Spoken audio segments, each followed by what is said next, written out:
case, I think, called for a younger team.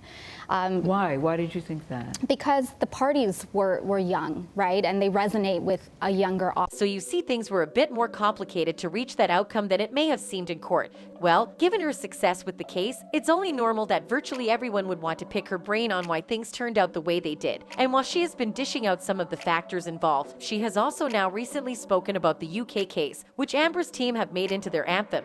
And according to this recent revelation by Camille, the case wasn't as simple as it may have appeared. Interested in knowing her thoughts on it exactly? Stick around, cause I will be going through all of that now. Learned from the UK case is to demonize Amber, which is what they did, and to try to suppress as much of the evidence that came in the UK and did not come in the United States. This is the narrative Elaine has been pushing since the minute Amber lost the trial. And while you would think she's telling the truth simply because she's a lawyer, think again. And Camille did not only just expose her lies, she talked about some of the things that actually happened during this UK trial that has become the mantra of Team Amber. Okay, so it's no secret that Depp and his team weren't so keen on getting in front of the cameras following their emergence as the winner of the 6-week-long defamation trial. But the case was the opposite with the opposition, as they were quick to give an explanation for the loss by repeatedly citing that they had won the UK trial, and as a result, this has drawn a lot of attention to that case and why the outcomes were so different. And to this effect, Camille has now come out to reveal some of the intricacies we missed. A couple of days ago, Camille got on an interview with YouTuber John Quinn, which was where the talks about the UK trial came up. And according to the lawyer, she couldn't really explain why the trial was presided by a judge alone, as opposed to the regular practice for defamation cases, which are mostly jurors. Later during the conversation,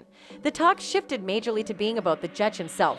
I don't know the reasons for that, and I'm not at liberty probably to discuss them, but it was not a jury trial. It was decided by a single judge. You see, just like several major legal analysts have revealed in recent times, Camille has also confirmed that there were a lot of unclear things about the case, one of which was the fact that all the evidence they had that contradicted the assault allegations from the opposition were pretty much shut down before they could have even been explored. Wrong.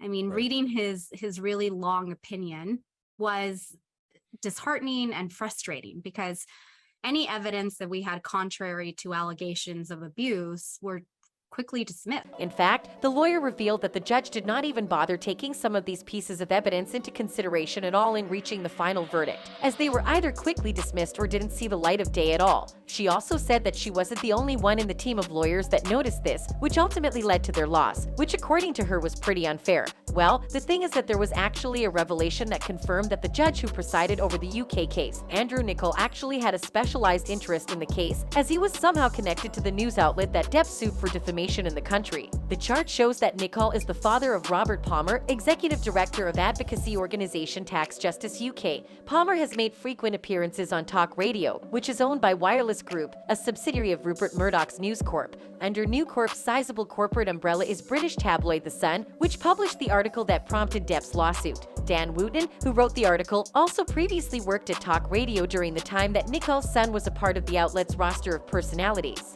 What makes this theory even seem more probably is the fact that the judge just so conveniently retired almost immediately after the case was concluded, and it doesn't exactly take a genius to know that's a pretty fishy move, considering the high-profile nature of the case. All of these factors had several fans talking on social media, and trust me, many of them weren't exactly subtle. One user wrote, "They have omitted to accept that the case was between the son and JD, not H and JD. His evidence was not allowed. It was up to the defendant, the son, to prove they had not defamed him based only on their evidence."